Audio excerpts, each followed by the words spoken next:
Hey there, it's Jim and Debbie with episode 54 of the Midday Minute.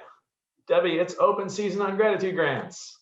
It sure is. On today's episode, CIPster Katie Graves will join us to tell us how things are going. Yes, I'm excited to hear from her. All right, but first, we have the winners to announce from our epic final comment contest. As we announced in the last episode, we are giving 5 $50 soft credits. Maybe you can just do it the entire time, just do this. I'll just count down. And this will be the last one we're doing. It's been a lot of fun the past year plus, maybe 14 months or whenever we started doing it. We really appreciate all the people who have tuned in and shared their thoughts with us as we've been on our little dog and pony show. We've awarded $1,150 in soft credits that have been claimed. Wow. So assuming these 5 lucky winners claim their prizes, we will finish the contest with $1,400 awarded in soft credits, which is pretty cool. Well, drum roll. All right, without further ado, the first to claim, or the first winner is B.W. Wilkins. I believe that's Brandon Wilkins, I regional director believe from the West Central region, number 8. Yes, congratulations, B.W. Wilkins. Right, best wishes to you, Brandon. Number 2 is Cynthia Charpentier. Cynthia. I don't know Cynthia, but she had a really nice comment about how helpful the grants were during this past year dealing with COVID. Old friend Gina Frank. I think she might have been one of the first comment contest winners, and now she is one of the last ones. Gina, you won a $50 soft credit. Right, I was going to say, I won't forget being in the back seat of the Frank's car, showing her how to subscribe, right? Yeah, and that turned out she was already a subscriber, right? Exactly. And now look at her collecting the $50 soft credits. Our 4th of the 5 winners is Mark Alderman. Yay, Mark, another Hoop Shoot family friend. Right, state director from North Carolina, so congrats to Mark.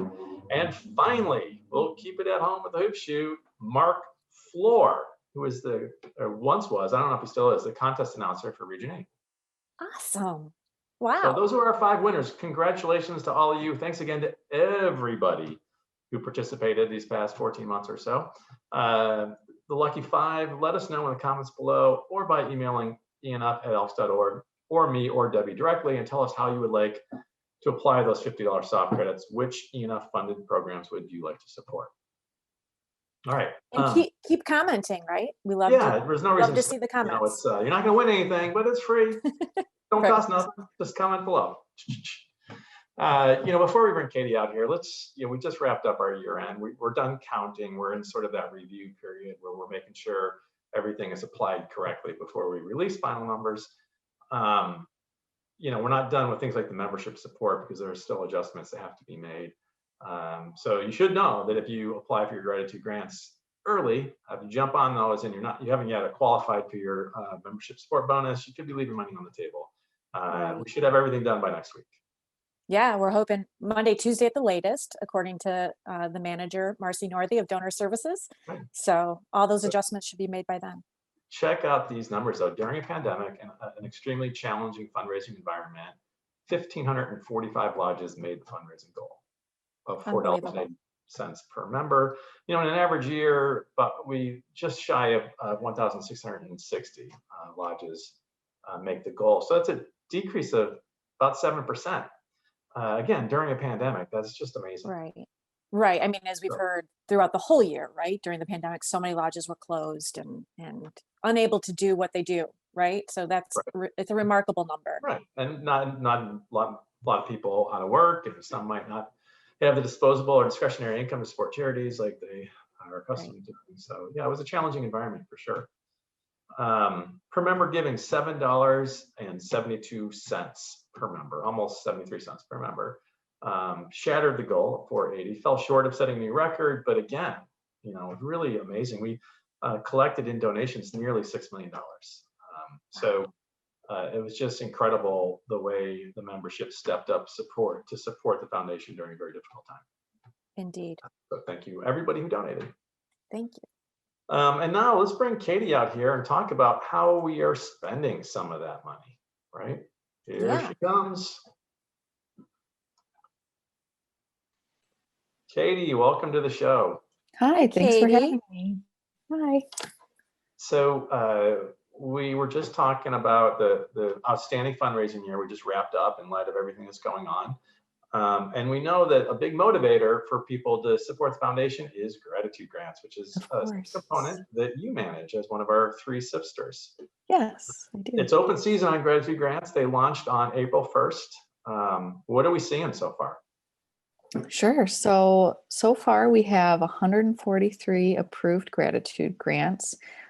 Lots of different projects. It kind of runs the gamut. We've got donations to food banks, and then we have lodges that are going back to their active projects that they did in prior years. We have projects that are brand new this year, which is really exciting. Lodges that are taking that initiative and starting something up. Just lots of great projects in general. So 143 seems like a lot. Does that compare pretty, favorably to last year? I think it's about on the same. I think we had a few more last year just because people were really getting in there to get their donations to healthcare organizations and things like that. But it's pretty much on the mark with last year. It's Okay. on pace, but like you said, it's a little bit slower, but certainly people were ready to go on April 1st at the stroke of midnight. There were already, I checked at that time and there were already at least 6, I think, submitted. So people are ready. What's the queue looking like? So we've approved 143. How many are awaiting review? Roughly. I think I came into like 15 this morning, got it down to like 7 before we started taping this. So it's about 10 to 15 a day. All right. That's kind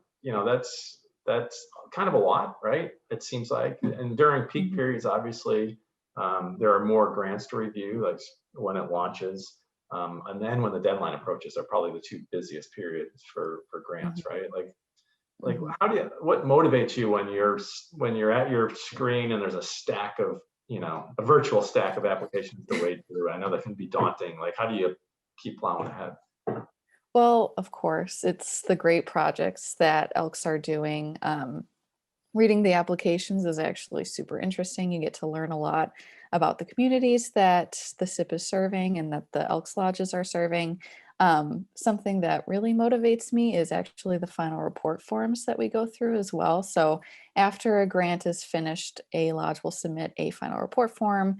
And it's one thing to read about the grants that lodges are doing. It's one thing to read the applications or the final reports, but something that I really love is when lodges include pictures. They include pictures of the places that they went, or they include pictures of the kids that they served, or the veterans, or whoever. And it's really gratifying, I guess. It's really great to see the faces or the places that the money is going, because it's so easy sitting in our office or at my home right now, going through applications to kind of feel detached from where the money is going. But to be able to see those pictures is just really great. And I love it. And it really motivates me to keep going.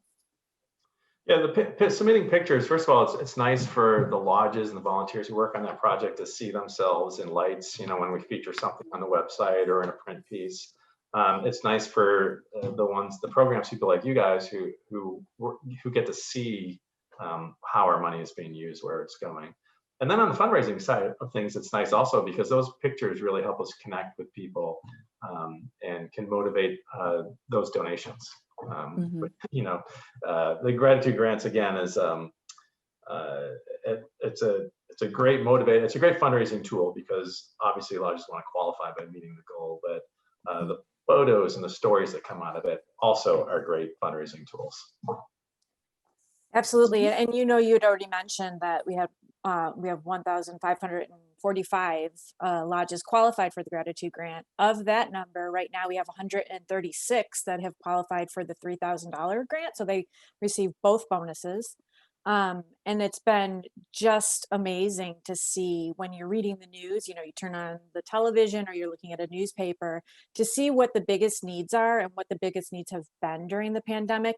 And then to tie that directly to our grants and our grant projects has also been, I think, it's just so heartening and so motivating.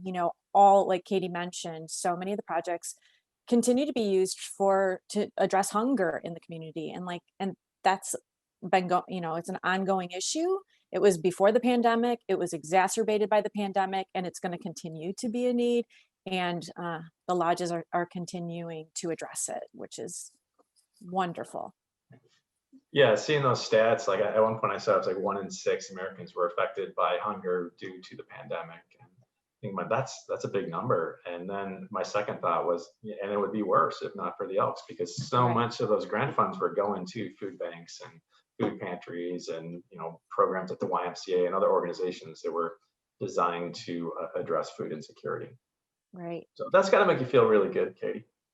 It does. Yeah, it does. Let's talk a little bit about what your goals are for the year for the program. Sure. I think my number one goal is the exact same as it was last year, is that for every lodge that qualifies for the gratitude grant to use their gratitude grant. I think that the gratitude grant is one of the best resources that we offer to lodges to help communities around them or their community that might be having a need. It's, in my opinion, the easiest grant to get. It's very easy to apply for. And you can put that directly into your community. You can do something as simple as a donation of funds to an organization that needs help in your community, or you can start a project that is something that the Elks might become known for. So it's very flexible. It's something that's easy to use, and I'd love to see every lodge that can use their gratitude grant. It's also the one grant in the suite that we offer that you have to earn by achieving the fundraising goal. So if you've gone through the trouble of earning it, you might as well collect the reward, and use that grant and put it to good use in the community. It helps people in your community. It can also help the lodge by raising its profile and by making its members feel good about the membership card that they carry in their wallets. So last year we had 90% of lodges, right? We didn't get to 100, but we got to 90%, which is still, really an achievement. And we'll continue to push hard again this year as well. Yeah, that would be wonderful if we get there.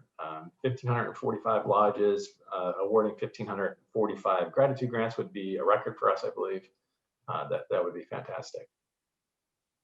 Yeah. So I know it's still early. We're only, at the time of recording, 13 days into this new fiscal year, but I'm hearing feedback from people who, everybody was thrilled with the flexibility in all of our grants last year, that we allow them to be used for straight donations to other organizations, because a lot of lodges couldn't do the sorts of activities that they were accustomed to doing. So I'm hearing feedback from people who are wondering if we're going to continue that moving forward. Obviously, for gratitude grants this year, we are, and we'll probably do the same, or maybe do the same for beacon grants and spotlight grants. But down the road, like, what are you guys thinking? I know it's early, but is this something you would like to continue into the future, or is that under review, or wait and see? What's the attitude?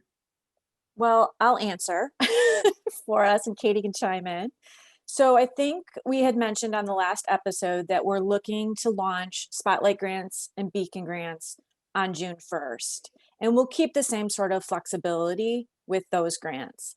But as things start to open up more and more, as more people get vaccinated and the pandemic becomes under control, we're going to want to go back to more active grant use for those grants. And we're going to start talking a lot more about that probably come the summer, when things maybe start to look a lot more positive. So the CIP team and I have already started to think through how we're going to communicate that. And we are going to communicate that often, just so people are ready. The gratitude grant will stay the same, but the big pivot last year was we used to respond to every lodge that applied to use its gratitude grant as a donation, right? Katie would be like, are you sure there's not something else you could do that is more active in the community? Not that there's anything wrong with the donation, but more active grant use can be better certainly for the volunteers to be a part of. So we'll get back to that. And I think, and Katie, you can elaborate. We saw so many of the grants coordinators and volunteers say, know we want to do something active, and here's how we know we can do it safely, you know, wearing masks or staying distant and all that. So Katie, do you have Yeah. any particular stories to share about that? Yeah, actually, as you were talking, there was one that came up that I was thinking of. Newcastle, Indiana, lodge number 484. A lot of lodges, they like to do hands-on projects with their local food bank. They'll go and they'll pack things, or they'll go distribute things. They'll go to local schools, do a backpack program. And last year, they just weren't able to do that. So a lot of lodges chose to make donations, but Newcastle, Indiana, lodge number 484, I was really impressed this year.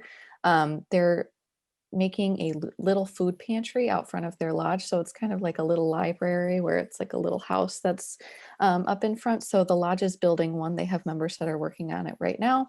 And they're going to continue to stock that pantry because they're not able to do a hands-on project at a local food bank or a local food pantry. But this is the next best thing, is having something right out front where they can go. They're using their grant to buy the food to stock it year round. So this is their way of being a little bit more hands-on, and also being safe and keeping their community safe, and providing food in a new location that it wasn't provided in before. So I love that project, and I think it's a good example of that. That is a good example. And Newcastle is the lodge, a friend of the show, Chris Wilkie, I believe. So shout out to Chris. Excellent. Any other examples you want to share before I? Well, I wanted to mention the story we just posted that about the I can't remember the name of it. Sepulpa, the Sepulpa, Oklahoma Lodge, 1118. They were inspired by, sadly, a tragic death of a person experiencing homelessness during the winter storms in February that hit the southern states. And they decided, because of that, that they were going to turn their lodge into a temporary homeless shelter. And they did that. And their community response was incredible. They sheltered so many people. They had, kids helping out, volunteering. They had people, it got such, I guess, recognition through the press and I think on Facebook, that they had people calling from like Minnesota to ask them to do a wellness check on a neighbor who they knew lived in the Sepulpa, Tulsa area. So if you get a chance, go to the CIP homepage or to the ENF homepage and check out that story. It's a really great story. And they used their gratitude grant last year to help, address the needs of the community by purchasing PPE and protective equipment for volunteers or for local organizations, along with food and backpacks, I believe. So check out that story. It's a great one. I wanted to touch on, we were talking about flexibility and whether that's going to continue. And it's, again, as Debbie and Katie said, we will continue to discuss that and look at it as we start thinking about next year, which is down the road a bit. But I just want to say, as a funder, one of the reasons we like active projects is our grants, in addition to targeting an issue with dollars, they come with volunteers attached. And that increases the impact of our philanthropy. That's a metric that we track, volunteer hours per grant, all that sort of thing. That's important to us. But also, we believe, and we have numbers that in the past we've been able to bear this out, that active projects are better for a lodge because they give people something to do. They raise the lodge's profile rather than the profile of an organization that we're supporting with the donation. And they attract like-minded people who want to be a part of an organization that's doing big things. So we've seen that happen. Those are a couple of reasons why we prefer active projects. And if we return to active projects down the road, it's going to be because of those things. Because of that, right? Yeah. Speaking of down the road and not as far down the road, the CIPsters have a new program coming to the YouTube channel. To the YouTubes? Right? Who can tell us about that, Katie? Are we going to make you a star? I sure hope so. I'd love to be a star. Yeah, go go. ahead. Oh, okay. Yeah. So I believe it's called Take a Sip, Debbie. That's Correct correct. me if I'm wrong. Take a sip, So the as Sipsters are Jim just going. did. Yes. It was on cue. But just it's take a sip, CIP, but that's pronounced sip. It's Right. not take a CIP. It's take a It's sip. not. That's right. That C is a soft C. We want you to say it like that. Sip. So, take a sip. Go ahead. Yes. So it's Take a Sip. It's going to be a short segment on the YouTube channel where the Sipsters either interview or do a little segment of our own. They were thinking to interview a volunteer and just ask a couple questions so that we can engage our volunteers and have more presence on the internet and Competition. motivate people More to competition apply. for the Right, makes midday all minute. shows better. So that'll be our fourth show on the YouTube channel, and we're excited about it. When will the series premiere? April Later this 22nd. month. April 22nd? April 22nd. Yeah, Awesome. probably around the third Thursday of every month. Well, Katie, we know you have a lot of grants to review. People eagerly awaiting for the verdicts. So I don't want to keep you much longer. Any final thoughts or anything else you'd like to share before we let you get back to work?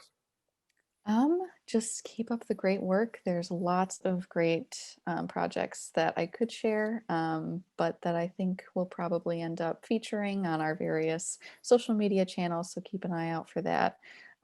If you have Speaking any of that, questions, go ahead. one of the best places to keep tabs on all these grant projects and to see the photos you've been talking about is Instagram, right?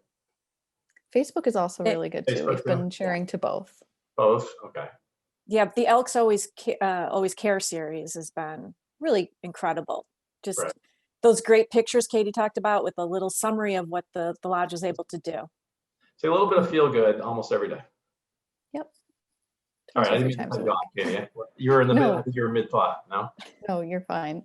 If you have any questions about your application, final report, if you're out of compliance, really anything, we can be reached by email or we can be reached by phone. And we'd love to help you get your gratitude grant. And when the Beacon and Spotlight grants open up as well, we'd love to help you get those as well. All right. Well, thanks, Katie. Thanks for taking time out from your very busy day to join us on the show. We Yeah, look forward thanks to for seeing you on the YouTube waves. Of course. All right. My stardom. Okay. Bye. Thank Bye, you. Katie. Bye. Thanks. Okay. Katie Graves in the SIP. Again, gratitude grants have launched. You'll be hearing, if you've already submitted an application, you'll be hearing about it as soon as Katie and her colleagues can wade through them. It's a fun time of year. It really is. I mean, when the grants launch. again, it's, you had touched upon what do you do in the slower times, and that really is the time to dig deeper and to follow up with lodges and to find out exactly, what they've been doing and to find out more about the final reports and be able to share those through the different social media platforms that we have. Because that's how everybody can feel as good as we do. Yeah, right. Absolutely. Well, Right? before we wrap up, a couple other things happening in April. We've got our top 20 from the Most Valuable Student Scholarship Competition.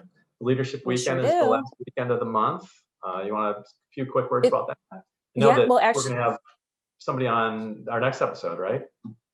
we are going to have the scholarship programs manager, Colleen Conrad, come on for the episode 55, which will premiere on April 28th.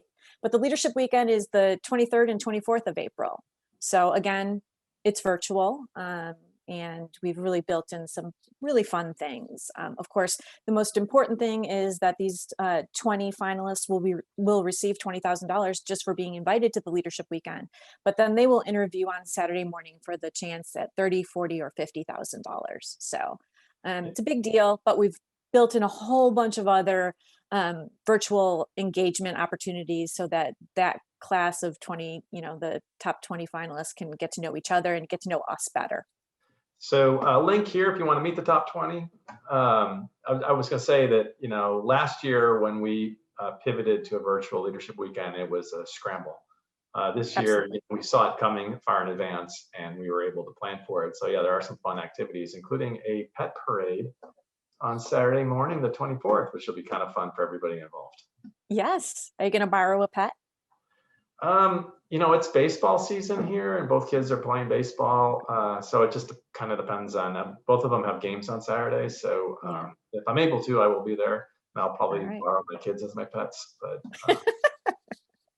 all right, 9:30 but if I'm on not, Saturday that's morning. fine. I'm going to be on the diamond. All right. And then not on a diamond, but in basketball courts everywhere, the hoop shoot finals are underway. They sure are. They are happening all around us, as you said yesterday. Yeah. So we're really excited about that. Obviously, again, it's a virtual conclusion to the 2020 contest. Right. So we're looking forward to getting to the point in early May where we're going to be able to have the finals reveal and then have a virtual awards banquet. That's looking like going to be the awards banquet for the competitors and their families and volunteers. Right. The finals reveal is going to be sort of like the Monday Madness that we would do in a normal year, where we announce the shooting selection.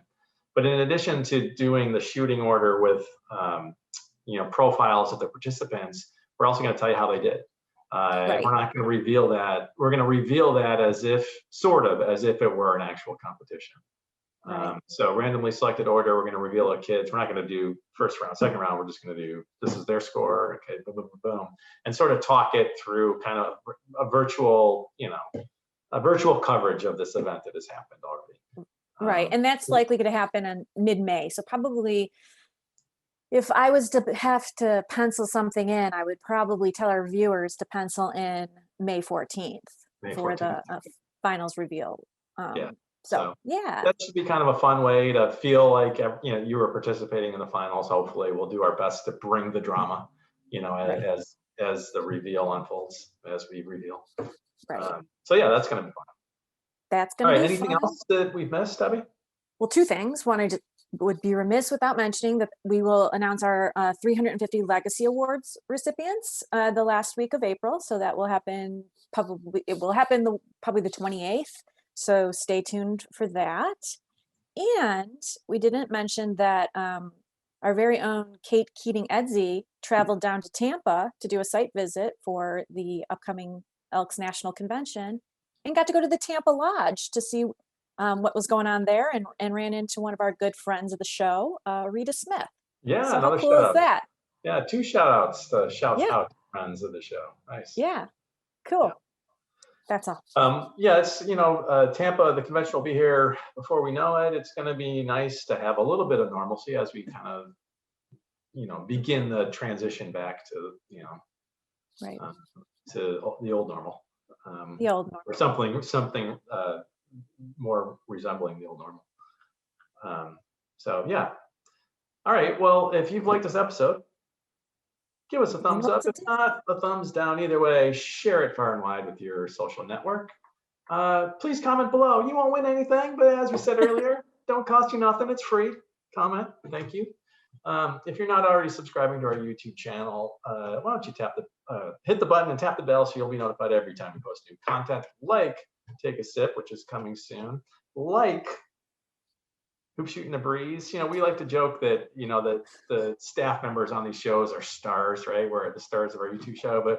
But McKenna on last week's episode of the April episode of Hoop Shooting the Breeze, which debuted last week, had a legitimate star on the show. She interviewed Israel Adonijah, former defensive lineman for the Chicago Bears, who is the keynote speaker for the virtual awards banquet.